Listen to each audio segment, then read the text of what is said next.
Nous sommes heureux de nous retrouver encore dans la maison de Dieu. Le long de la semaine, beaucoup de frères n'ont pas été vus. Par la grâce de Dieu, certains sont là. Et malheureusement, certains encore ne sont pas encore arrivés. Nous espérons que par la grâce de Dieu, le Seigneur les conduira. Sans plus tarder, nous allons prendre nos Bibles.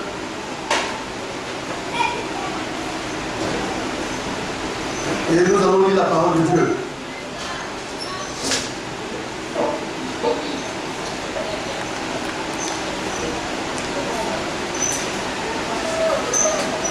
Nous allons prendre le livre de Romains.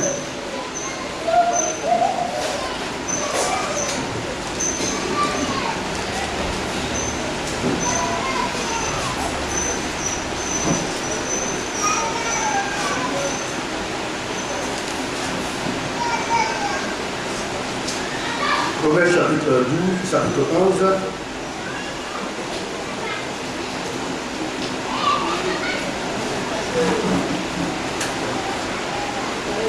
Nous allons lire la parole. À partir du verset 30.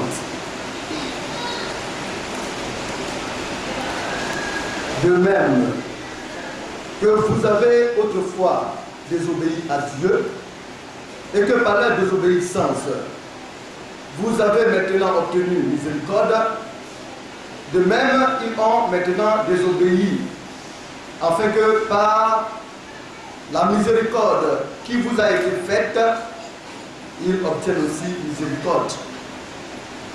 Car nous le savons, Dieu a renfermé tous les hommes dans la désobéissance pour faire miséricorde à tous. Comme nous le voyons, c'est ainsi que nous étions.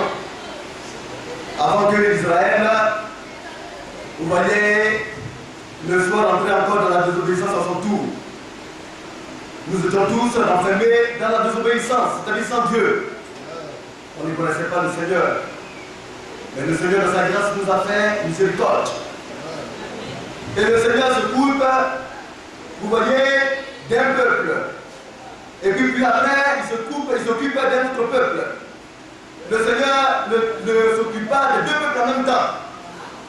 Donc Israël, comme nous le savons aujourd'hui, a été frappé d'aveuglement, afin que nous, les païens, nous, les nations, nous puissions obtenir grâce de la part de Dieu. Tout cela pour dire que nous n'avons point le devoir d'être orgueilleux ou bien d'être hautain, parce que nous ne pouvons rien faire de nous-mêmes. En toute humilité, nous devons apprendre à contempler la grâce du Seigneur et à marcher comme il se doit. Alors nous parlons du royaume des cieux, qui est comme un filet. Alléluia, qui a été lancé dans la mer. Mais quand on apprécie ces choses, nous constatons que la parole de Dieu est profonde. Et le Seigneur lui-même se charge de nous révéler le contenu de sa parole. C'est une grâce. Beaucoup n'ont pas ce privilège. Mais pour nous, Dieu, dans sa pitié, nous permet de voir et de comprendre. Maintenant, c'est à nous, en toute humilité, de comprendre et de voir et de travailler pour notre foi. Notre vie terrestre n'est pas une vie longue. La vie est courte. Mais qu'est-ce que nous allons faire de cette vie courte? Nous devons pouvoir la mettre en valeur, la gloire du Seigneur. Alors, parlant de la parole de Dieu qui est profonde, le verset 33, ô profondeur de la richesse. Donc, Dieu, en matière de richesse, est profond. Pour le commun du modèle, pour le païen, pour celui-là qui n'est pas spirituel, quand il attend richesse, lui, il attend obligatoirement l'argent. Mais la révélation est une richesse. Certains peuvent être riches dans d'autres choses, pas forcément en matière d'argent. Mais Dieu est riche en tout. Alléluia. En fonction de nos besoins. Chaque être a un besoin particulier. Nous avons d'abord pour tous un besoin commun. C'est le ciel. Alléluia. Et comme nous avons un besoin commun pour le ciel, nous pourrons dire, mais est-ce que pour ce ciel-là, tout le monde pourrait y aller? Oui. Si on se comporte bien, tout le monde peut y aller. Parce que Dieu a la place pour tout le monde. Alléluia. Mais Dieu aussi est un Dieu de sélection.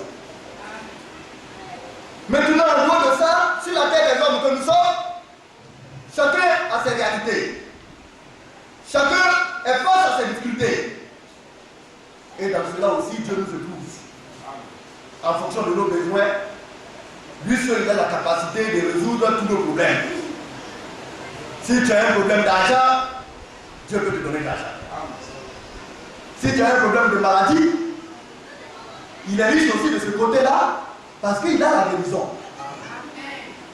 Donc, si c'est 2 milliards de personnes qui ont des problèmes d'argent et qui viennent vers Dieu, Dieu peut les contenter parce qu'il est riche.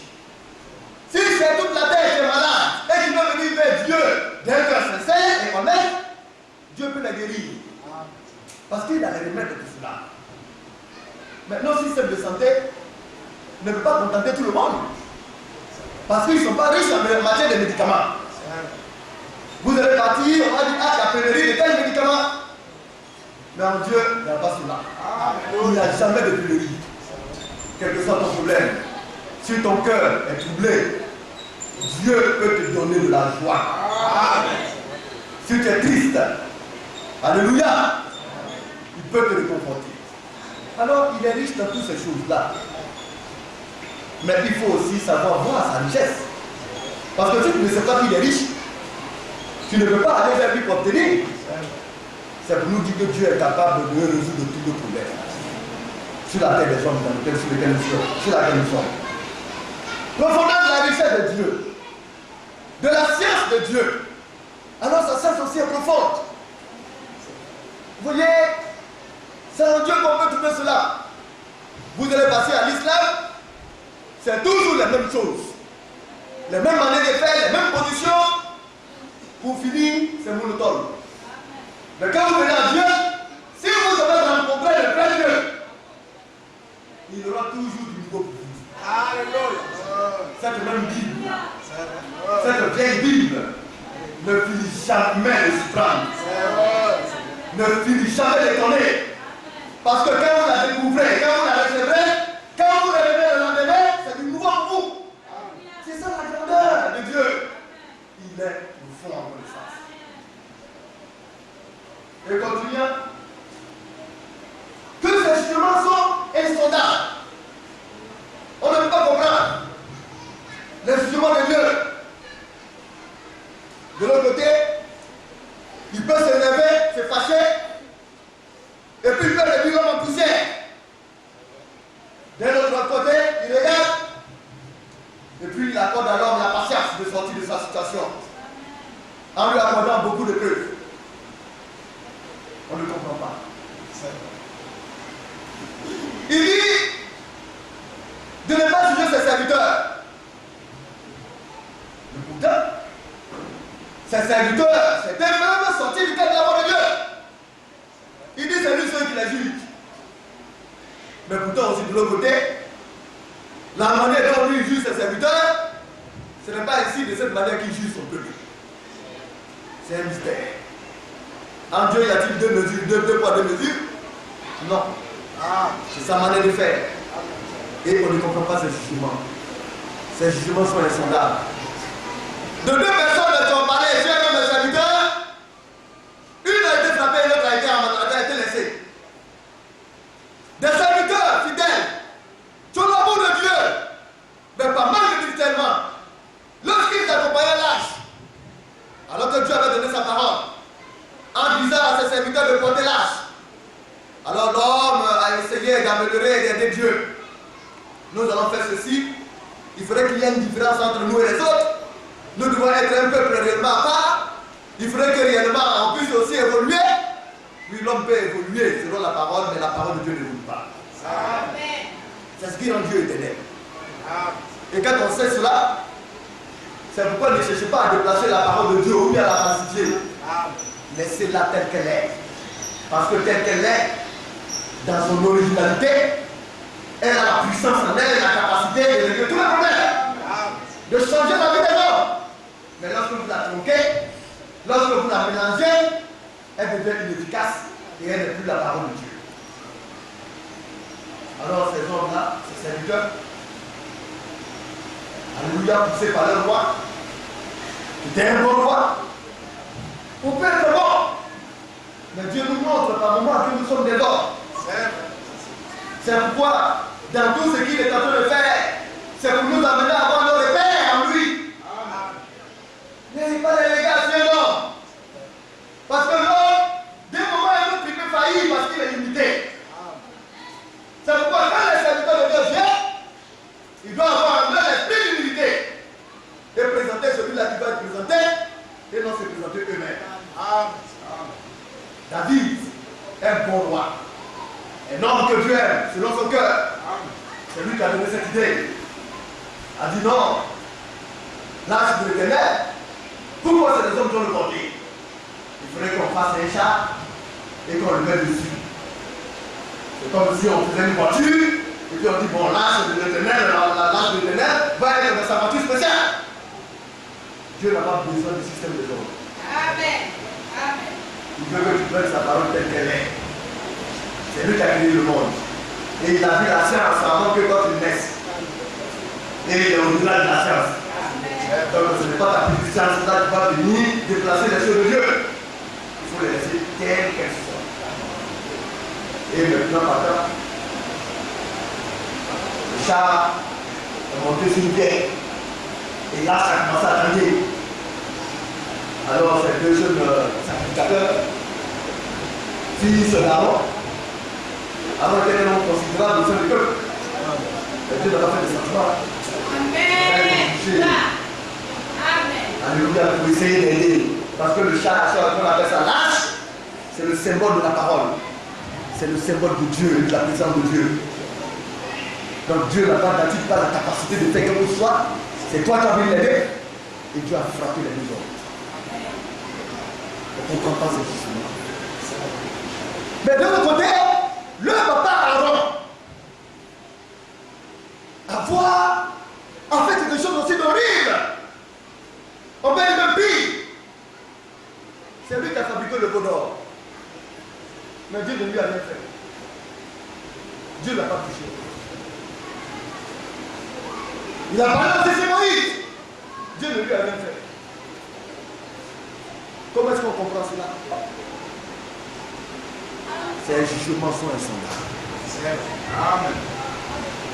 C'est pourquoi il ne faut pas chercher à comprendre. Il faut croire. Il faut faire ce qu'il dit. Si tu ne veux pas avoir de problème. C'est pourquoi il nous demande d'être tout petits comme des enfants. Ah. Et il disait, je lisais le livre, il dit le royaume des cieux est à ceux-là qui ressemblent à des petits. Il faut être comme un enfant pour que le royaume des cieux vienne à toi. Quand tu veux être orgueilleux et que tu te dis connaisseur, alors tu ne comprendras rien. Et le royaume des cieux finira par passer au-dessus de toi. Et continuant, il dit, car qui a connu la pensée du Seigneur? Sa pensée là, qui a connu?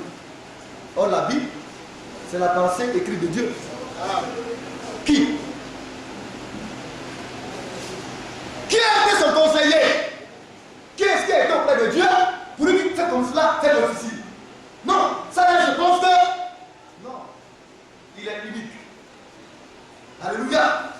Il est infini et infaillible. C'est lui qui décide de tout par lui-même et pour lui-même. Personne ne doit auprès de lui. Et il nous dit encore, qui lui a donné le premier pour qu'il ait à recevoir le retour? Qui? Qui peut dire qu'il a donné à Dieu et puis Dieu aussi lui a donné? Personne. Alléluia. Parce que ce que tu es, c'est Dieu qui a fait de toi ce que tu es.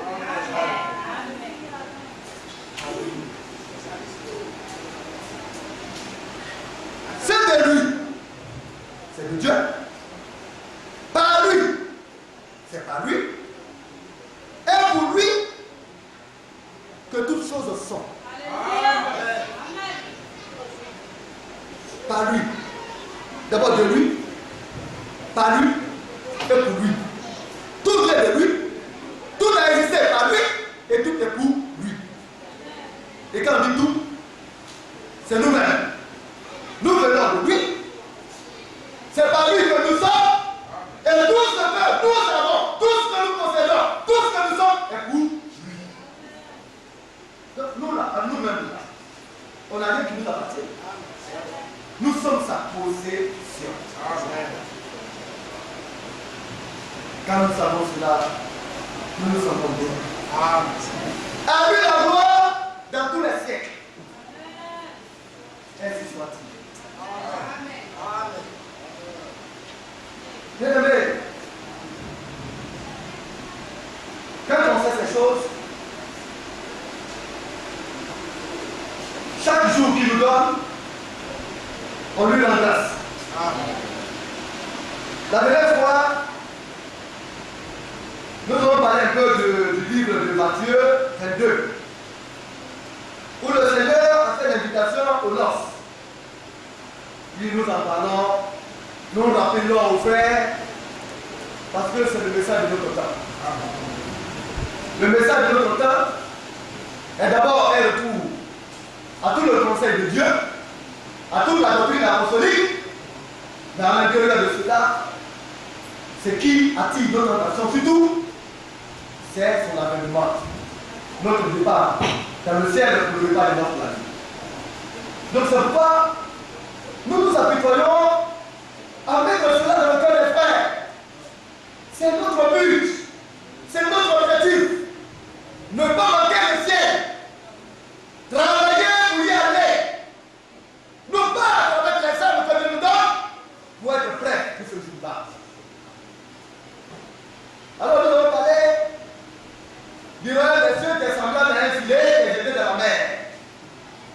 La mer, nous avons vu, c'est le monde. Alléluia. Et son système. Regardez le monde aujourd'hui, ce qui est. La manière de voir le monde n'est pas la manière dont l'Église voit. Je parle de l'Église du Seigneur. Le monde a sa manière de concevoir les choses.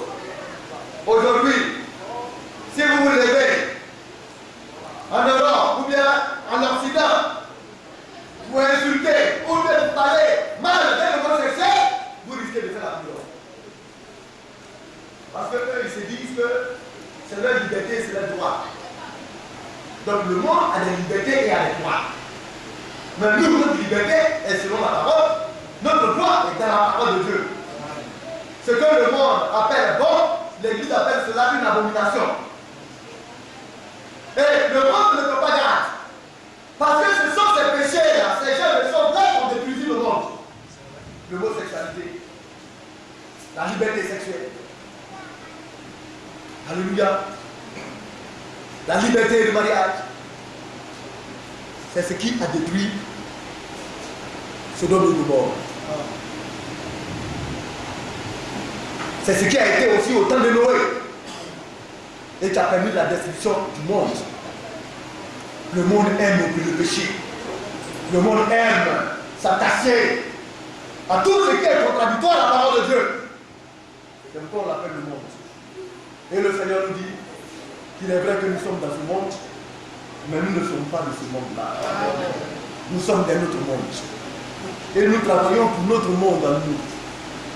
Et nous ne cessons de le dire que l'Église est l'ambassade du ciel sur la terre. Vous allez partir à l'ambassade des États-Unis, c'est le territoire américain sur la Côte d'Ivoire. Quand vous y allez, vous trouvez les fusils de l'ambassade des États-Unis. Quand vous y entrez, c'est comme si vous étiez aux États-Unis. Tous les portraits, le président, la photo du président, tout y est mis. Donc déjà, vous ne pouvez pas vous comporter comme si vous étiez en Côte d'Ivoire. Parce que vous êtes sur un territoire étranger. Il en a de même pour l'église de Dieu. Vous ne pouvez pas venir dans l'église de Dieu et vous comporter comme si vous vous comportez dans le monde. C'est un territoire qui appartient à notre Dieu. C'est un territoire privé. Alléluia. Là, c'est le conseil de Dieu qui y est. C'est la pensée du ciel qui y est implantée. C'est le comportement, les comportements des cieux qui y demeurent. Alors quand tu viens, tu es obligé de te mettre au pas. Tu es obligé d'agir selon la pensée du ciel. Alors nous sommes dans ce monde-là, mais nous ne sommes pas dans le monde. Et le Seigneur, dans son amour, essaye d'abord d'attirer ses enfants à venir à l'ambassade. Vous ne pouvez pas partir aux États-Unis si vous n'avez pas un passeport pour y aller. Sur la terre. Avant de partir aux États-Unis, si vous êtes en Côte d'Ivoire, vous êtes obligé de passer par l'ambassade des États-Unis pour y aller. Dieu aussi, il a créé aussi son cadre. Mais c'est sur Dieu que les hommes ont copié. Alors pour aller au ciel, vous devez passer par l'ambassade de Christ. À Abidjan, c'est l'église de Jésus-Christ qui est en Côte d'Ivoire. Alléluia. Alors, on va à l'ambassade, on remplit les brasseries, on demande un visa. Alléluia. Rien que vous voyagez par là aux États-Unis. Alors le visa et le passeport par là au ciel, Dieu l'a mis dans l'église. C'est pourquoi il faut venir à l'église. Tu vas recevoir toutes les instructions du Seigneur. Toutes les données qui te sont nécessaires pour mener un bon voyage, Dieu va te les donner. La préparation pour aller dans un bon voyage se passe à l'intérieur de l'église. Alléluia. Nous allons prendre Matthieu 22, que nous avons vu la dernière fois. Alors vous devez aimer à venir à l'église. Parce que c'est bon de recevoir le conseil de Dieu.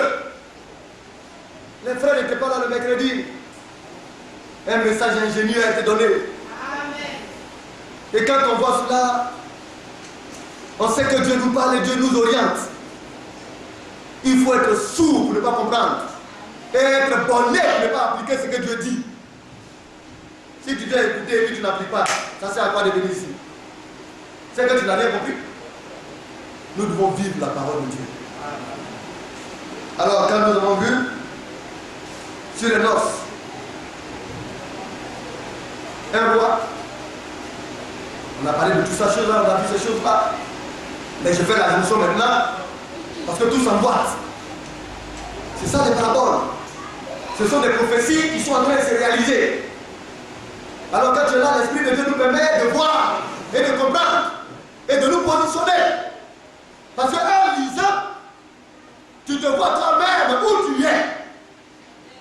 Dans quelle position tu te trouves? Es-tu à l'intérieur ou bien à l'extérieur? Est-ce que le trait est déjà passé pour toi? Ou bien tu es prêt à y embarquer? Alors Dieu nous permet de voir notre position. Il faut être honnête avec toi-même. Parce que si tu n'es pas honnête, tu te détruis toi-même.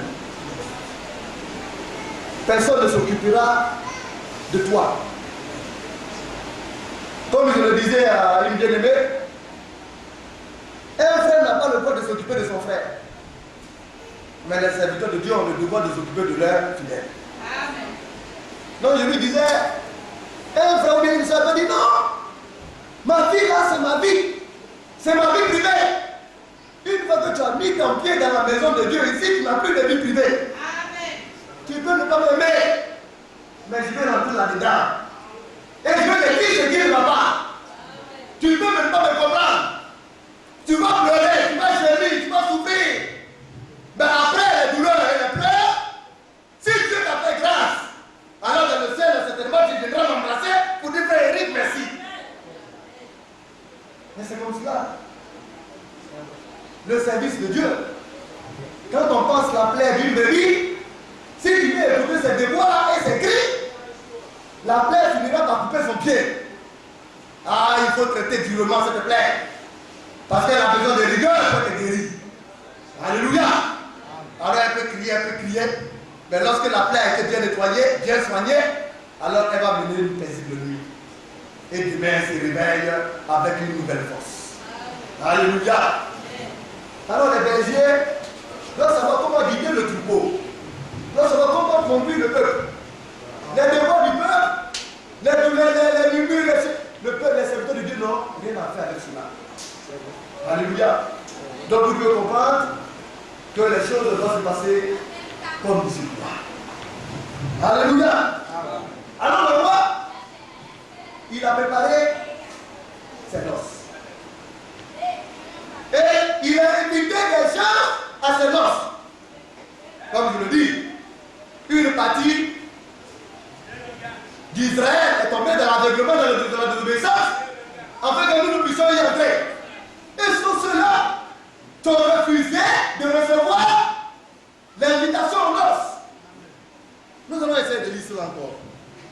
Le prophète l'a dit, à partir du verset 1 au verset 10. Nous allons aller par la part, 2 versets 2 versets. Matthieu chapitre 22, à partir du verset 1. Jésus, prenant la parole, leur parla de nouveau en parabole et dit: le royaume des cieux est semblable à un roi qui fit des noces pour son fils. Et le roi, c'est Dieu. C'est Dieu qui a fait les noces, qui a préparé les noces pour son fils. Qui est son fils? Dieu manifesté dans la chair, Jésus. Et quand on lit, on se retrouve, on voit clairement ce qui se passe. Et cela s'est déroulé.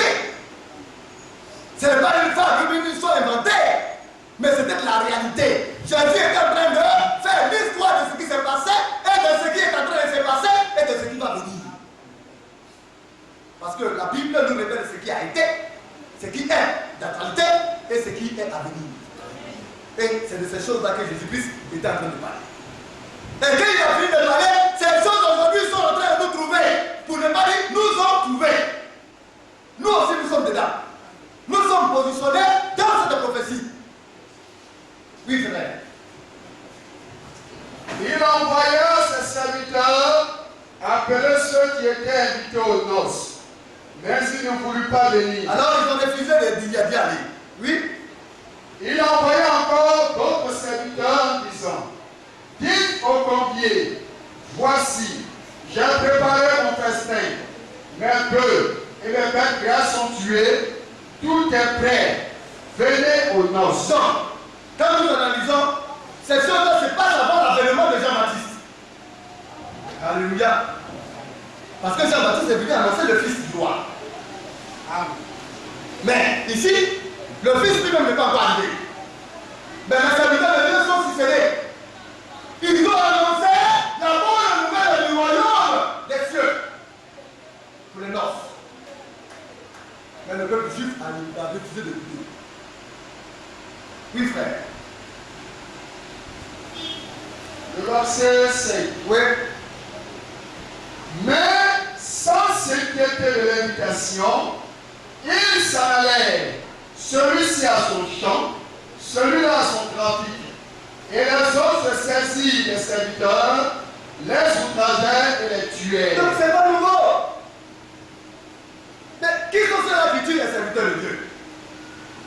Ce sont ceux-là qui sont animés d'un esprit malin. Il y a des nouveaux sur la terre. C'est qui a été, c'est ce qui sera. Mais est-ce que tu feras partie de ceux-là? Parce qu'on connaît l'histoire. Ils sont saisis des serviteurs de Dieu. Mais là, ils ne sont pas venus parler d'eux. Ils sont venus pour une mission bien déterminée. C'est de donner le conseil de Dieu. Voilà, voici ce que Dieu m'a donné pour vous. Peuple de Dieu, voici la parole de Dieu que le Seigneur m'a donnée. Écoutez. On dit, mais toi là, tu nous casses le départ. On n'a pas dit de pas nous embrouiller. Vilain. Regarde comment il est là-bas, pauvre type. Tu n'as même pas dit que pour manger jusqu'à ce que nous embêter. Dieu, on est où? Certains même se sont levés parler sur ces îles de certains. On les a chicotés. On les a traités comme on voulait. On les a méprisés. Et d'autres serviteurs y ont perdu la vie. Mais ceux qui ont fait cela, ce sont des hommes. De quel esprit ont-ils été animés? Ils n'ont pas regardé Dieu et sa parole, mais ils ont regardé un instinct humain charnel. Quand tu aimes Dieu, tu seras obligé d'aimer ceux-là qui apportent le conseil de Dieu. Mais si tu n'aimes pas Dieu, tu vas regarder l'homme et puis tu vas le bafouer. Tu vas le mépriser. Et quand tu vas faire cela, Satan dit, mon ami, tu as un grand chemin dans mes bras. Là où je serai, toi aussi tu dis cela. Comme Jésus a dit que là où il sera, ceux-là qui le suivent, ils seront. Il y en a aussi qui sont appelés à être là où Satan est. Parce que Dieu a préparé un endroit pour Satan, nous verrons cela plus tard. Et ses anges. Mais un ange, c'est un messager. Satan aussi a son messager. C'est ce qui est écrit dans 2 Corinthiens. Le chapitre 11. Ceux-là qui viennent apporter notre évangile, que ce que les apôtres ont prêché.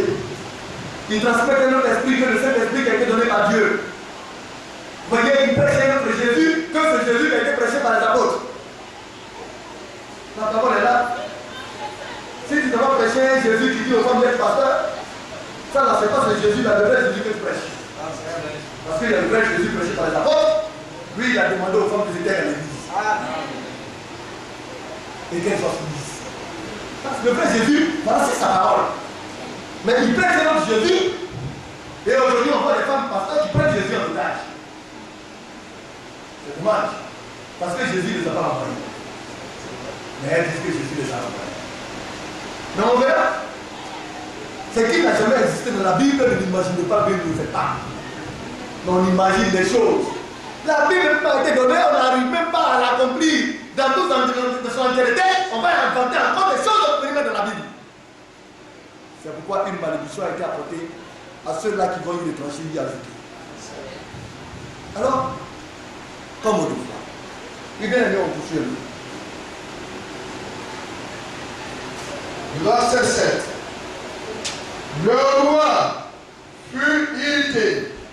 Il envoya ses troupes, fit périr ses meurtriers et brûla la ville. Alors il dit à ses serviteurs, les noces sont prêtes, mais les conviés n'en étaient pas dignes. Donc, le roi s'est fâché. Et sa colère a été manifestée dans les années 63, après l'avènement de Christ. Alléluia. Nous savons de cette parabole-là. Il a envoyé son propre fils, son fils a été tué. En dehors de la ville. Alors le roi s'est fâché. Il a fait brûler la ville. Jérusalem a été détruite. La Jérusalem que vous voyez, elle a été reconstruite. La ville, le temple. Aujourd'hui, sur le dôme du temple, se trouve aujourd'hui la mosquée, une abomination. La Bible m'en a parlé. Et Jésus a prédit ces choses. Il dit dans le verset, se trouverait une abomination. Quand vous verrez cela, faites attention. Et il a dit du temple, c'était l'une des merveilles du monde. Qu'il ne restera pas pied sur pied de cet édifice qui nous soit renversé. Et cette parole-là, l'irritation du roi a causé la chute et la destruction du temple de Jérusalem. La prophétie s'est accomplie. Alors le roi étant fâché, puisqu'ils ont tué son fils, ils ont refusé d'écouter l'appel au repas de noces, à l'invitation. Alors il a tourné le dos à Israël et il s'est tourné maintenant vers les nations. Comme on en parle. Donc maintenant, il nous regarde. Il a affaire à nous maintenant. Maintenant, nous on dit quoi? Vous pensez que c'est parce qu'on était bien que ceux qui veulent qu'il a tourné le dos? Non. Parce que tous, nous avons été renfermés dans la désobéissance. Et il a fallu maintenant qu'il s'occupe de nous. C'est pourquoi il les a enlevés afin qu'eux ils le rejettent. L'ayant rejeté, il a ouvert maintenant grandement les bras vers nous les païens. Et puis nous les païens aussi, on veut aussi être quelque chose. On veut montrer qu'on est important, alors qu'on est rien. Mais ceux-là qui seront humbles comprendront le langage de Dieu et pourront s'apprêter pour le repas du Seigneur, le repas de notre ami. Puis bien, nous continuons. Le verset 10. Oui. Ses serviteurs allaient dans les chemins, rassemblaient tous ceux qu'ils trouvaient, Oui. méchants et bons, Oui. Et la salle des noces fut pleine de convives. Donc nous voyons que le Seigneur a changé d'orientation. L'Israël, il s'est tourné maintenant vers les nations. Et qui sont ceux qu'il a envoyés? Ses serviteurs. Ils sont allés où? Au Carrefour et autres. Mais cela a commencé avec l'apôtre Paul. Amen. Quand on pense, on lit, on voit, comme le pasteur le dit, 2 paragraphes, ou bien 2 versets, ou bien 1 verset. Mais dans ce verset-là, alléluia, parce que tout du verset 1, du verset 1 jusqu'au verset 10, ça c'est avant Jésus-Christ, alléluia. Et au moment où il était présent, où ils l'ont tué, c'est-à-dire des centaines d'années se sont découlées. Maintenant, on peut parler de milliers. Alléluia. Et maintenant, l'âge de l'église commence. Avec l'apôtre Paul. C'est là que le Seigneur a commencé à s'occuper des nations. Il a envoyé ses serviteurs. Et c'est sa même manière de procéder. Dieu utilise toujours des canaux pour agir. C'est les serviteurs qui l'utilisent. Si vous ne prenez garde, vous allez mépriser ces serviteurs. Et le ciel vous sera fermé. Nous devons être vigilants et prudents. Alléluia. Alors, quand nous voyons, ils allaient dans les chemins, rassembler tous ceux qui trouvaient méchants et bons, et la salle de noces fut pleine de convives. Point. Un verset. Mais quand ils allaient dans les chemins, alléluia, c'est du premier âge jusqu'à aujourd'hui où nous sommes au dernier âge. Amen. Et même dans ce verset, ça parle de la pleine âge de l'église. Parce que maintenant là, on fait une apparition maintenant dans les noces. On dit la salle, il dit la salle est pleine de convives. Les appelés aux noces, on remplit la salle. Amen. Mais de notre temps, nous le voyons nous y aller, nous ne pouvons pas remplir les noces, la salle. Et puis quand vous regardez la pyramide au bout là, elle est très fière. C'est un symbole. Mais vous pensez que Dieu fait des choses au hasard? Le premier âge a été l'âge où il y a eu le maximum de nuits. Parce que la pure parole qui a été donnée n'avait pas trouvé encore des moyens de séduction et de participation en grand nombre par le diable. Amen. Alléluia. Amen. Et le Saint-Esprit a commencé l'œuvre avec puissance. C'est pourquoi lors de la prédication des serviteurs de Dieu, le Seigneur a trimballé le monde entier. Alléluia. À être témoin de cela. Amen. Et c'est ce qui a fait que dans l'espace réellement d'une seule journée, environ 3000 personnes ne pouvaient se convertir en une seule fois. Et nous voyons que la base de l'âge. Alléluia. Mais plus le temps passe, les ténèbres commencent à visiter l'église. Le diable se manifeste parce que c'est lui. Comme on le dit, le principal acteur des ténèbres. Il trouve des manières subtiles pour troubler et pour embrouiller les enfants de Dieu. Dans le but de perdre le maximum d'entre eux. Oh bien aimé. Alors comme nous voyons, nous allons prendre le livre de Matthieu 13.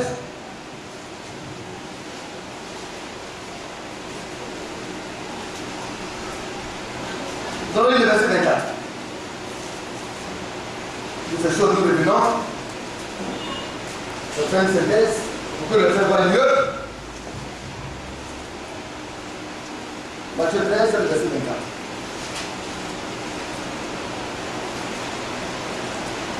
Matthieu, chapitre 13, verset 24. Il leur proposa une autre parabole et il dit, On a parlé de cela aussi, oui. le royaume des cieux est semblable à un homme qui a semé une bonne semence dans son champ. Oui. Mais pendant que les gens dormaient, Son ennemi vint, s'aima le livret parmi le blé et s'en alla. Donc, là maintenant, on parle de l'église. Alléluia. On a fini avec la paix destruction de Jérusalem. L'église maintenant a commencé. Et le Seigneur a envoyé ses serviteurs dans les chemins partout. Mais c'est pourquoi? C'est pour s'aimer la bonne sémence. Mais ceux qui avaient venir, on a vu qu'à l'intérieur se trouvaient les méchants et les bons. Ceux qui sont pris dans les chemins partout, qu'ils ont enlevés, alléluia. Ceux qui ont été péchés dans la mer, il y a des bons et des méchants. Mais quand on dit méchant, c'est entre parenthèses. C'est un esprit qu'ils ont épousé. Alléluia. Mais ils ont en eux l'essence divine. C'est-à-dire, dès avant la fédération du monde, ceux-là qui ont été colonisés par le diable dans sa méchanceté étaient d'avance des fils de Dieu. Alors Dieu doit faire un travail. Il doit attacher ce qui a été ensemencé en eux. Alléluia.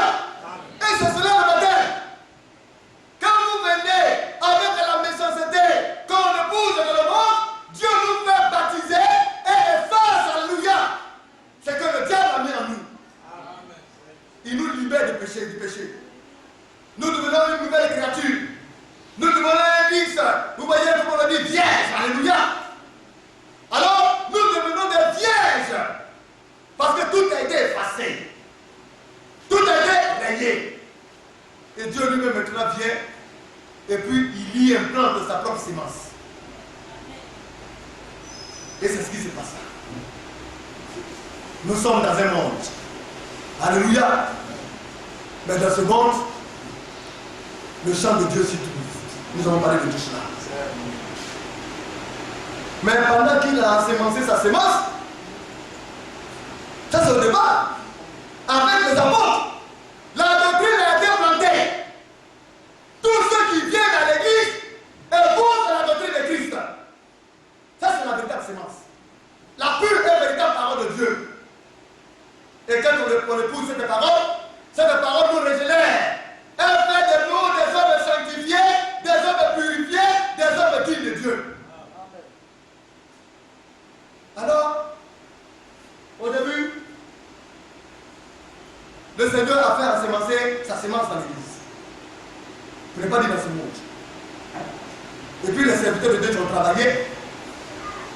Ils ont travaillé. Pendant qu'ils se sont endormis, vous voyez, on dort à quel moment? C'est de la période noire. Quand il fait nuit. Alléluia. L'église a connu ces mensonges. L'ennemi est venu et il a ensemencé sa semence. Dans le champ de blé. Un autre type de semence. Un autre type de parole. La parole venait de pensée humaine. De la pensée diabolique. Il a semé cela. Et lui aussi s'en est allé. On va continuer. Verset 26. Lorsque l'herbe eut poussé et donné du fruit, Donc, le verset 25. verset 25. Mais pendant que les gens dormaient, Oui.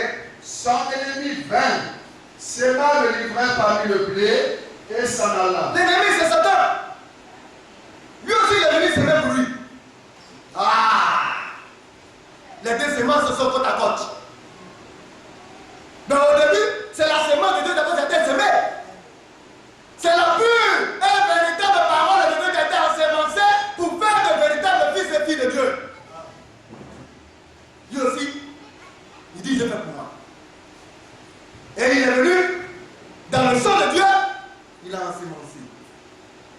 Vous voyez que dans le champ de Dieu, même dans la maison de Dieu, les deux semences sont côte à côte. Mais le tri va être fait. Alléluia. Mais le sommeil. Pourquoi Dieu a fait le sommeil? Même il ne peut Mais dans le sommeil, peut-être que ton esprit travaille, mais ton corps se repose. Je voulais qu'on lise quelque chose dans Matthieu, Marc 4. Marc le chapitre 4. C'est Dieu, quand la sémence de Dieu vient, c'est lui qui coordonne le processus. L'effort de l'homme, à ce niveau-là, n'a pas le droit d'être. L'homme ne peut rien faire. C'est Dieu qui décide de tout. Oui, frère, Marc 4, verset 26. Marc chapitre 4, le verset 26. Il dit encore, il en est du royaume de Dieu, comme qu'un homme jette la semence en terre. Donc, on parle du royaume de Dieu ici. Ça, c'est pas être sauvé. C'est comme un homme qui jette la semence en terre. Oui. Qu'il dort ou qu'il veille, Oui. nuit et jour. Donc, il peut dormir comme il peut veiller. Nuit et jour. Alléluia. Donc, pendant que les serviteurs dormaient, que ce soit la nuit comme le jour, alléluia. Oui, qu'est-ce qui s'est passé? La semence germe et croît. Alors la semence doit germer. Quand on plante une semence, si tu as de la bonne semence, tu vas germer. Alléluia. Et tu vas commencer par grandir. C'est un processus. C'est d'abord par rapport à l'église. La vraie église a été ensemencée à Jérusalem. Elle a germé. Alléluia. Et elle a commencé par croître, par grandir. Au premier âge, elle a poussé. Elle est devenue une herbe. Au deuxième âge, au troisième âge, elle est devenue une tige. Alléluia. Avec des branches. Ainsi de suite. Jusqu'au dernier âge où le grain qui a été ensemencé, alléluia, doit pouvoir apparaître à la fin. C'est pourquoi l'église de la fin des temps, alléluia, en matière de semences, doit pouvoir ressembler à tout point de vue à ce qui a été ensemencé au départ. Ça, c'est la loi de l'assémencement. Vous avez parti planter, comme on le dit, blé. C'est parce que vous voulez des grains de blé pour manger du blé. Alors que on plante un blé, du blé, le processus final, c'est de recueillir du blé à la fin. Donc le blé qui a été planté, si c'est un, lui va te donner 30, 100, 200, des milliers de grains. N'est-ce pas? Mais qui sont des copies conformes à ce qui a été ensemencé. Et nous sommes à la période de la formation du grain. Si tu ne reçois pas un grain de blé, c'est que tu n'appartiens pas à Dieu. C'est que tu n'as pas de la semence originale. Mais qu'est-ce qu'il fait? Cette semence originale, c'est la doctrine que le Seigneur a donnée aux apôtres. C'est pourquoi il faut dans l'église de Jésus-Christ qui croit la doctrine des apôtres. Et le message du temps de la fin nous ramène à cela, afin que nous portons le fruit porté par les apôtres. Nous devons comprendre ces choses-là. Oui, bien aimé, nous continuons. Qu'il dorme ou qu'il veille, nuit et jour, la semence jamais croît sans qu'il sache comment. Oui. La terre produit d'elle-même d'abord l'herbe, Oui. puis l'épi, puis le grain tout formé dans l'épi. Donc, la germination, l'herbe maintenant apparaît, n'est-ce pas? Après l'herbe, c'est l'épi. Et après l'épi, c'est le grain. C'est les trois étapes. La justification, la sanctification et la glorification, qui est le baptême du Saint-Esprit. Il faut ces trois étapes. Alléluia. Si tu n'as pas atteint ces trois étapes, bien aimé, c'est que tu n'as pas atteint le processus final. Parce que le grain doit apparaître à la fin. Alors tu as été, comme on le dit, justifié. L'église a été justifiée. Les baptistes, n'est-ce pas? Après, elle a été sanctifiée. Le prix est sorti. Et maintenant, elle est glorifiée. Parce qu'à l'intérieur de la balle, le grain a été maintenant formé. Amen. Mais la balle, c'est le superflu. Et nous parlerons de cela encore un jour. la balle là, l'air doit pouvoir emporter cela. Les éléments de la terre doivent pouvoir réellement prendre cela. Quand le vent va souffler, alléluia, d'abord la pluie va tomber. Quand le grès sera formé, la pluie va tomber. Quand on dit la balle à l'intérieur de laquelle se trouve le grès va boire la pluie. Toujours c'est le symbole du Saint-Esprit. Et les gars, le grès boit la pluie. Alléluia. La balle gonfle et elle s'ouvre. Alléluia. Sous la chaleur du soleil, elle éclate, elle s'ouvre. Et quand elle est ouverte, alors maintenant on amène la machine batteuse. Afin maintenant de faire sortir le grès. Et c'est ce grès-là qui est mis au lié. Le Seigneur veut que nous portons. Vous allez voir le processus. Ce que le Seigneur veut, c'est que nous portons le fruit de la glorification. Le fruit du baptême du Saint-Esprit. Il ferait comme bien. La terre produit elle-même d'abord l'air, puis l'épi, puis le grain tout formé dans l'épi. Oui. Et dès que le fruit est mûr, Lorsqu'il est mûr, on y met la faucille. alors on va récolter. Oui. Car la moisson est là. Alors la moisson est là. Amen. C'est-à-dire quoi? Le dépôt, le ciel est prêt. Amen. Parce que les grains vont venir dans les vases, dans les greniers. Alléluia. Et c'est ce qui a été dit. Au moment où le filet est lancé, le filet avance toutes sortes d'espèces de choses. Toute espèce de poisson. On amène le filet au rivage et le pêcheur trie dedans. On regarde. Selon la parole de Dieu, qui est Dieu? Et qui est-ce qui est le Dieu? L'Esprit de Dieu se cherche de faire la part des choses. Par le fruit qu'on porte, par le comportement qu'on donne, le fruit est déjà fait et la semence originelle est mise maintenant dans les vases. C'est à l'église que le Christ est. Nous allons prendre le livre de Matthieu le chapitre 3. Mais on est en train de lire Matthieu 13 d'abord, nous allons finir rapidement. Matthieu chapitre 13. Oui. Écoutons bien. Lorsque l'herbe eut poussé et donné du fruit, l'ivraie parut aussi. Les serviteurs du maître de la maison vinrent lui dire: Seigneur, n'as-tu pas semé une bonne semence dans ton champ? Oui. D'où vient donc qu'il y ait de l'ivraie? Alors, l'ivraie est sortie d'où? La mauvaise semence est sortie d'où? Vous voyez, elles sont contre la faute. Oui, frère. Verset 28. Il leur répondit: c'est un ennemi qui a fait cela. Alors, c'est un ennemi. Quelqu'un qui ne veut pas notre bien. Quelqu'un qui veut nous combattre. Quelqu'un qui veut nous détruire. C'est lui qui a fait cela. Mais le Seigneur est le grand stratège. Il sait comment régler les problèmes. L'homme, quand il essaie de trouver des solutions pour lui-même, ça devient la catastrophe. Parce qu'il pense selon lui. Mais quand l'homme revient au Seigneur et qu'il pense selon le Seigneur, alors les solutions sont données. Et ce sont les solutions que le Seigneur est en train de nous donner. Nous devons faire les choses selon le conseil de Dieu. Oui, frère. Non, dit-il, de peur qu'en arrachant l'ivraie, vous ne déraciniez en même temps le blé. Laissez croître ensemble l'un et l'autre. Alléluia. Le Seigneur protège ses ennemis, ses enfants. Il les protège. Mais non. Si tu veux faire du mal maintenant, en hiver, si tu ne veux pas gagner, tu vas faire du tort à un enfant de Dieu. Laisse-les ensemble.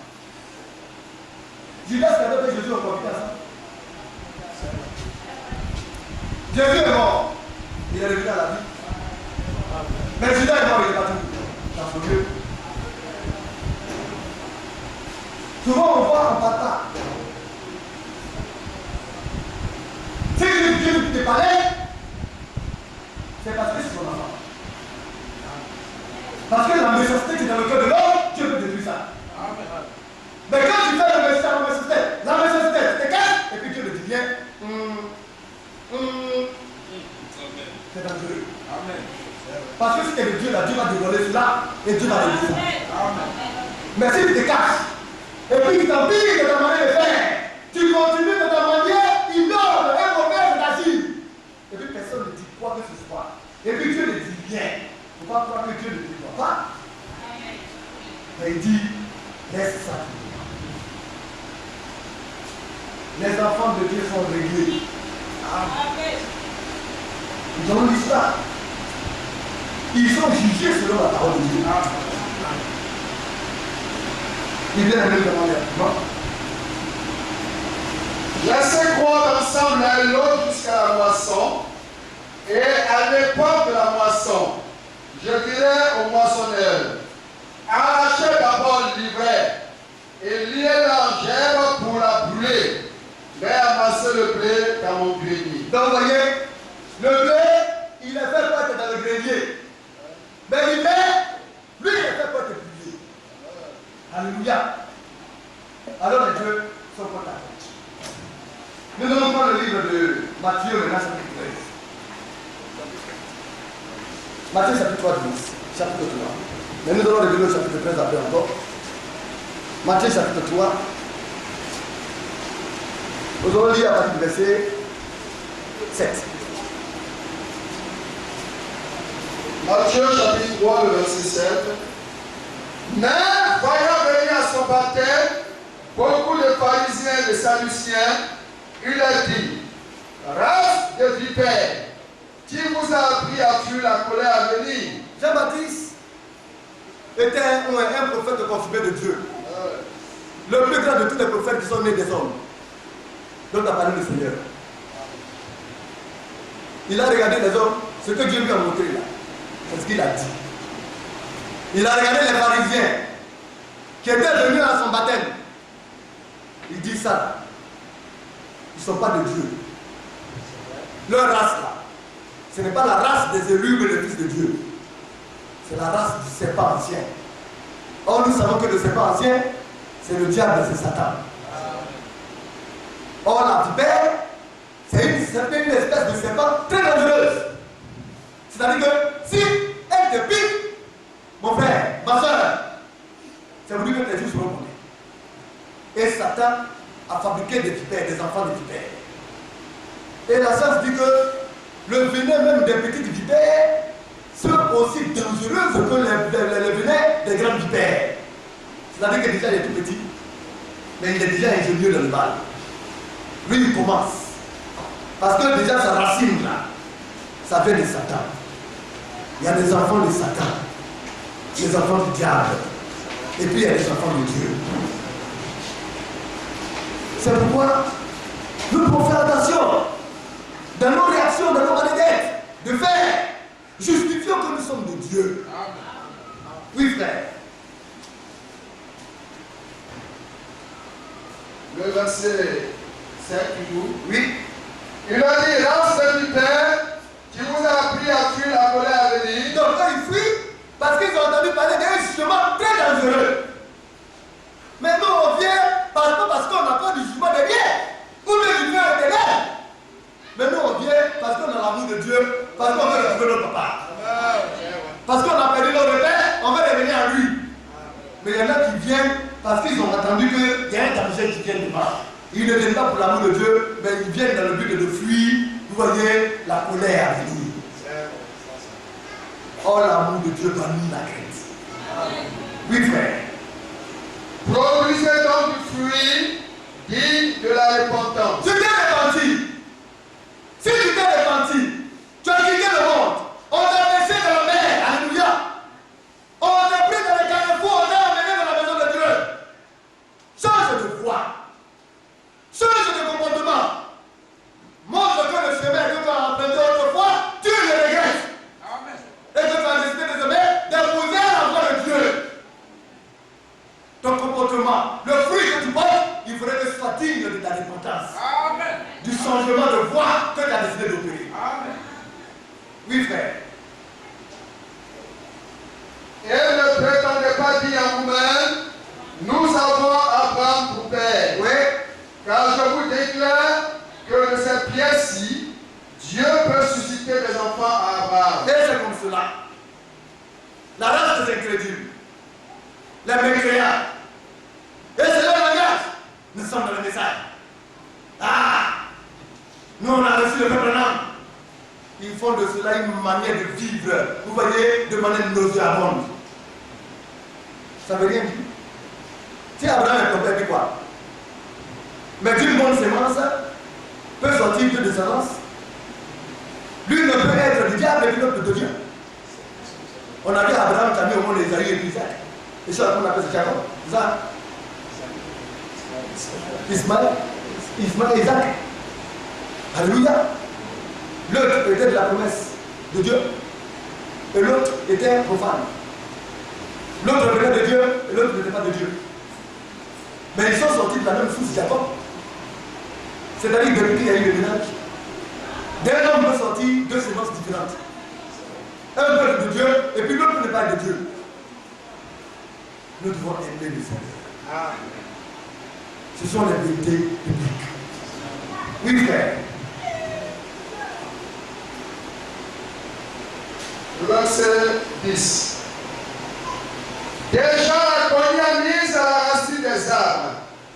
Tout arbre donc qui ne produit pas de bons fruits sera coupé et jeté au feu. Donc, Jean-Baptiste, quand il est venu, avant que le Seigneur ne commence son œuvre, il a commencé par exemple de donner des haches. La cognée de Dieu. La hache de Dieu est mise dans la racine de chaque arbre. De tout arbre. Où tu as été là, la hache de Dieu est en bas de toi.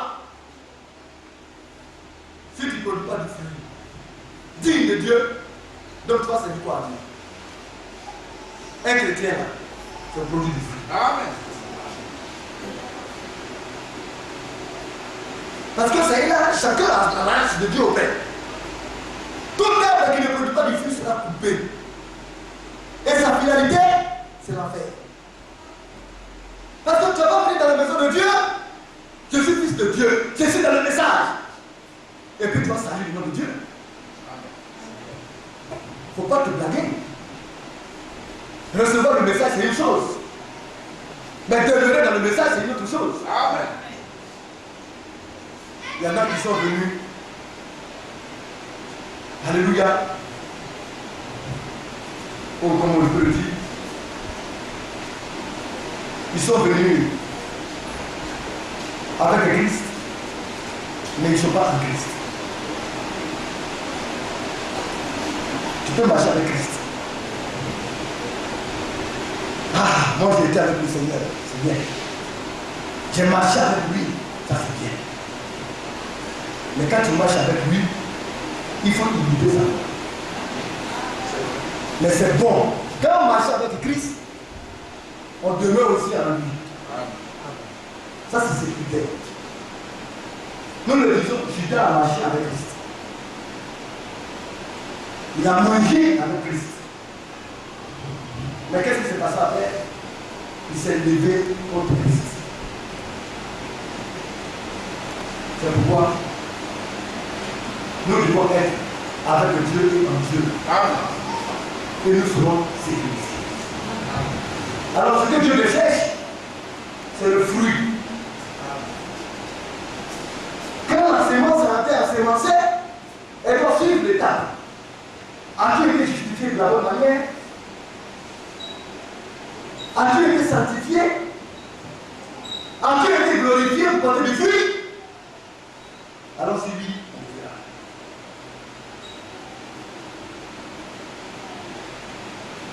Chacun est positionné dans l'église de Dieu, dans nos maisons. Si tu es fils de Dieu, ta position donnée par le Seigneur, ça fait partie de ton feu. Dieu t'a donné l'autorité sur ta femme, afin que tu puisses la guider de la voie de Dieu, la conduire. Alléluia. Si tu laisses la femme l'emporter sur toi, Dieu dit que tu es incapable. Ah non. Tu dois être le chef de ta maison. Parce qu'un bon fils, c'est ça. C'est de veiller à ce que la parole de Dieu s'accomplisse dans sa totalité. Je vis la parole. Je suis un bon citoyen chrétien. Je viens à l'église normalement. Je paie mes dîmes et mes offrandes. Je crois dans la foi. Dans les prérogatives de fils de Dieu. Dieu dit que je suis le chef. Or, le chef, c'est un contrôlateur. Alléluia. Le chef, c'est lui qui oriente tout. Maintenant, si ta femme a la maison, elle fait du n'importe quoi et toi tu dis rien, tu vas pour moi. Nous devons accomplir toute la parole de Dieu. Amen. Être une fille, sémence de Dieu, dans toutes les prérogatives dont Dieu a mis dans sa maison d'abord, et ensuite dans ton foyer, doit être assumé. Je dois être une femme vertueuse. Une femme entièrement soumise. Mais si tu ne l'es pas, et que tu es là pour pardonner ton mari, et que toi tu n'es pas là, alors que la Bible a décrit qu'il est mieux de rester à l'âme de toi que de demeurer dans la maison d'une femme malheureuse. Toujours ce n'est pas là. Quelle sémence es-tu? Es-tu de Dieu? C'est le fruit que tu portes. Alléluia. La femme a été créée pour l'homme. Oui. Comme ils se sont dit, mais frère, est-ce que nous sommes les Seigneurs? Il faudrait que vous soyez nos esclaves. Peut-être que le mot est perdu, parce que nous sommes les esclaves de Dieu. Amen. La Bible dit que la femme doit être entièrement soumise en toutes choses à son mari. Alléluia. Les hommes ont besoin de quiétude pour pouvoir adorer Dieu comme il se doit et pour donner envie à ceux-là qui sont autour de nous. Les responsables sont ficelés. Un bon frère se bat pour l'autorité que Christ lui a donnée selon la parole de Dieu. Amen. Une bonne soeur se bat pour la soumission dans laquelle Dieu l'a positionné selon la parole de Dieu. Alors on dit que ce sont des fils et des filles de Dieu qui vont ensemble. Le message. Elle a eu une préparation de l'église épouse pour l'enlèvement. Nous verrons de deux personnes qui seront dans une maison, une sera prise et l'autre sera laissée. Monsieur et madame. On est parti à l'église jusqu'à c'est madame qui est partie, monsieur est resté. Dans l'autre côté d'une maison là-bas, c'est le frère qui est parti et puis la soeur qui est restée. Mais pourquoi? Parce que la soeur a essayé d'être une femme soumise, mais son mari ne l'a pas comprise. Mais une femme soumise, elle est soumise selon la parole. Parce que Dieu a demandé à la femme d'interroger son mari à la maison et non à l'église. Alors son mari doit lui donner le conseil de Dieu à la maison. Amen. Le mari doit pouvoir l'orienter selon la voie de Dieu à la maison. La femme, elle doit se soumettre entièrement. Même si le mari n'est pas de la foi, ce n'est pas pour autant qu'il va t'amener à sortir de la voie de Dieu. Est-ce que tu aimes Dieu? Est-ce que ton mari est au-dessus de Dieu? Est-ce que ta femme est au-dessus de Dieu? C'est Dieu qui doit être bien. Amen. Le jugement de Dieu commence dans la maison de Dieu. Amen. Comment est-ce qu'il est écrit? Nous avons lu. Dans l'huile de Dieu. Chapitre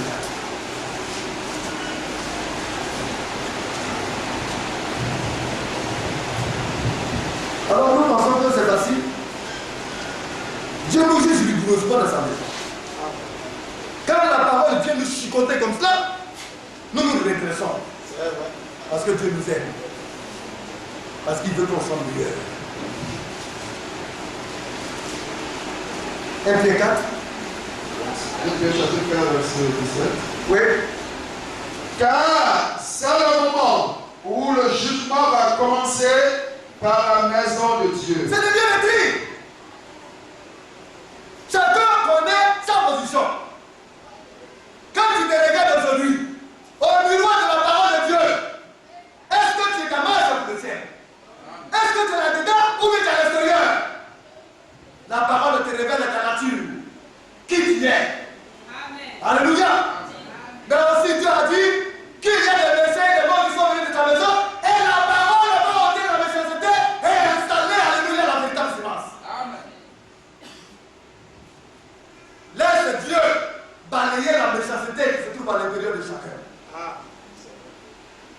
Laissons Dieu nous tailler. Amen. Oui, frère, nous continuons. Or, si c'est par nous qu'il commence, quelle sera la fin de ceux qui n'obéissent pas à l'évangile de Dieu? Alors, eux, ils ont les faits. C'est une manière de dire que Dieu est rigoureux. Dieu est un Dieu de réprimande. Alléluia.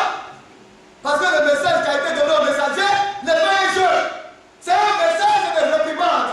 Parce que nous sommes à l'âge de la réprimande. Amen. Où les femmes ne connaissent pas les positions, où les hommes vraiment sont très perdre. Vous voyez leur position d'autorité. C'est là maintenant que les femmes maintenant s'exhibent. L'homme parle un, parle deux. C'est la femme maintenant qui veut montrer maintenant la voix de Dieu à l'homme. On a vu autrefois des femmes soumises, entièrement soumises. Amen. Et dans l'église de Dieu, celles qui partiront à l'enlèvement seront entièrement soumises. Amen. Il faudrait que nos sœurs soient de bonnes sœurs. Amen. Et ça se voit dans tous les compartiments. Un frère se lève. Il s'approche de la bien-aimée d'une sœur, d'un frère. Ah, toi-même tu fais quoi? C'est comme ça que vous faites, vous dites la vérité. Ne dis rien, frère. Pleure pour son mari. Parce qu'une sœur doit être soumise à tous les frères. Le comportement qu'elle montre à l'église ou bien dehors, vous devez savoir que ça se multiplie par 10 à la maison. C'est parce qu'elle a reçu une mauvaise éducation spirituelle qu'elle se comporte de cette sorte. Mais vous les frères et les sœurs, souvent on fait des compromissions avec la parole.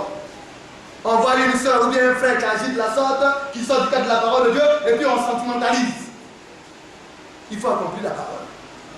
Même s'il veut te tuer, va vers lui selon la parole de Dieu. Reprends-le seul à seul. S'il continue, père avec toi, une autre personne. Si on se comportait de la sorte, nous verrons que du n'importe quoi ne se fera pas à l'église. Parce que le jugement de Dieu doit s'appliquer. Comment on peut juger un frère si la procédure de réprimande n'a pas été? Il faut reprendre ton frère d'abord sur la soupe. S'il refuse de t'écouter, prends avec toi un ou deux personnes. Allez-y vers lui, jusqu'à ce que ça aboutisse chez l'essentiel. Et quand les choses comme ça se passent, vous verrez que chaque frère sera mis au pas et les choses se dérouleront de la bonne manière. La crainte doit s'emparer de l'église de Dieu. Parce que c'est l'esprit de Dieu qui y est. C'est la volonté de Dieu qui s'y passe. N'importe quoi ne se fait pas.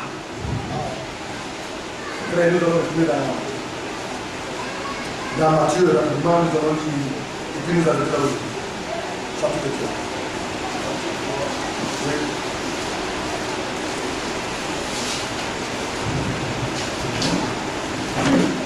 Déjà, la collier est mise à la racine des arbres. Oui.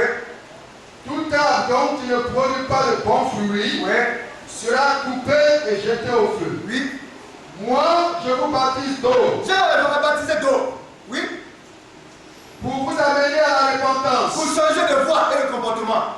Oui. Mais celui qui vient après moi Alors le Christ est plus puissant que moi. il a la puissance, alléluia. Il est plus puissant que tous les prophètes. Parce que c'est lui qui a la capacité de changer. Amen. Il a la capacité de te changer. Amen. Amen. Il y a de l'espoir. Il y a de l'espoir pour chacun d'entre nous. Amen. Parce que Dieu nous appelle à changer de voie, de comportement. Amen. Oui, frère. Et je ne suis pas digne de porter ses souliers. Oui. Lui, il vous baptisera du Saint-Esprit et de feu. Alors lui, il nous baptise du Saint-Esprit et du feu. Ah, les méchancetés qu'on a accumulées dans le monde et qu'on a envoyées, quand nous passons par le baptême, alléluia, le Seigneur nous lave, il nous baptise après et le feu vient consumer tout ce qui vient comme impureté, comme souillure en nous, alléluia. Nous sommes purifiés. C'est le feu qui purifie. Notre or a brillé. Parce que nous sommes des vases, des trésors pour Dieu. Alléluia. Alors il nous baptise du Saint-Esprit et du feu. Quand le Saint-Esprit vient nous baptiser, d'abord la première des choses, Il nous conduit dans toute la vérité. Alléluia. Il nous rappelle les choses de Dieu. N'est-ce pas? Il nous nourrit. Parce que c'est une pluie. N'est-ce pas? Il nous éclaire parce que c'est un soleil. C'est une lumière. Alléluia. Et il nous sert. Afin que rien ne puisse encore venir nous dédouaner. Le Saint-Esprit a plusieurs rôles. Alléluia. Mais avant cela d'abord, il doit occuper tout ce qui n'est pas de Dieu. Il doit laver ça. Alléluia. Il doit laver ça. Donc, le baptême du feu, tout le monde doit le connaître. Puis il est le continue. Maintenant, le verset 11. Le verset 12. Écoutons bien. Il a son vent à la main. Le vent. C'est ce qu'on prend pour trier le riz. Alléluia. Les femmes du Nord et certaines femmes peut-être du Sud tissent là. C'est la façon dont on met le riz dedans. Quand on tire le riz, et puis on fait sauter le riz, et puis l'air prend la balle, et puis fait chasser la balle. Alléluia. C'est le truc. Dans l'église, le Seigneur a son vent. Si tu es un grand bébé, alléluia, quand il va te lancer dans l'air, le vent va passer à l'intérieur. Tout ce qu'il y a comme coup, comme esprit impur, comme, vous voyez, détritus, tout ce qui est vilain, le vent du Saint-Esprit va balayer ça. Et puis le grain retombe vraiment dans le vent. Alléluia. À l'église, le Seigneur est tard. La parole de Dieu vient, vous voyez, détruire tout ce qui ne va pas, vient nous dépouiller de tout ce qui ne va pas, le Seigneur. Afin que le vrai grain puisse être mis dans l'église. Et il amassera, il mettra son air, il a son vent à la main, il nettoiera son air, Oui. et il amassera son blé dans le grenier, Oui. mais il brûlera la paille dans un feu qui ne s'éteint point. Alléluia. Donc le blé est fait pour atterrir dans le grenier. Donc nous voyons que c'est des paraboles différentes, mais ça se ressemble, c'est la même chose. D'une manière, il parle des poissons, de l'autre côté, il parle des grains, de grains, et ainsi de suite. Mais c'est la même chose. C'est le tri. C'est la parole qui trie. Alléluia. C'est la parole qui met à part. Le jugement a commencé dans la maison de Dieu. Bien-aimé, qui aimait le Seigneur, commencez par vous mettre à règle. On ne peut pas aller dans une église sans se mettre à règle. L'amour de Dieu passe par là. Si tu veux te dépouiller, dépouille-toi parce que Dieu te regarde. Je venais tout à l'heure. Et puis j'ai entendu dans une église. Vous savez que chaque dimanche on fait 3 quêtes. La première quête, je n'ai pas entendu à qui ça appartenait. La deuxième quête, on dit c'est pour l'orateur. Et puis la troisième quête, c'est pour l'église. Chaque dimanche.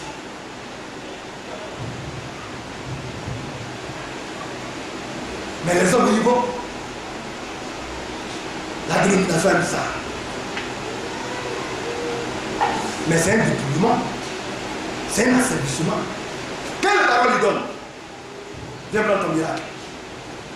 Viens toi tomber en grossesse. Il faut venir travailler comme mari. Et puis on est contraint de telles choses. Mais dans l'église de Dieu, on parle d'offrande parce que c'est écrit. On parle de paiement de 10 000 offrandes parce que c'est écrit. Mais on ne contraint pas le peuple à se dépouiller. Mais pour vous-même là, dépouillez-vous pour venir de la vérité.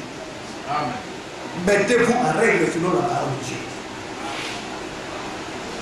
Mais on prend la Sainte Seine le mois prochain dans le repas du Seigneur. Mais il y a des frères qui ne prennent jamais. Pourquoi? Et l'amour de Dieu doit vous amener à dire je dois m'applaudir. C'est cela. La sémence est prédestinée. Vous mangez, Quand tu as 1000 francs, fais un effort, serre la ceinture, mets 200 francs de ce côté pour faire des papiers pour te mettre en règle selon Dieu. Amen. Parce que tu vas manger quand tu seras rassasié. Et puis, tout ce ballonnement avec toute la chair qui va sortir, je vais te brûler dans la guerre. Donc tu manges quoi? C'est pas là à la fin? Ou bien c'est rester réellement dans la grande tribulation pour voir les tumultes et les troubles qui vont se passer dans le monde? Chacun a un objectif. Quel est ton objectif? Montre que tu aimes Dieu. Ose. Et Dieu te dira à y arriver. Amen. Que le Seigneur vous bénisse.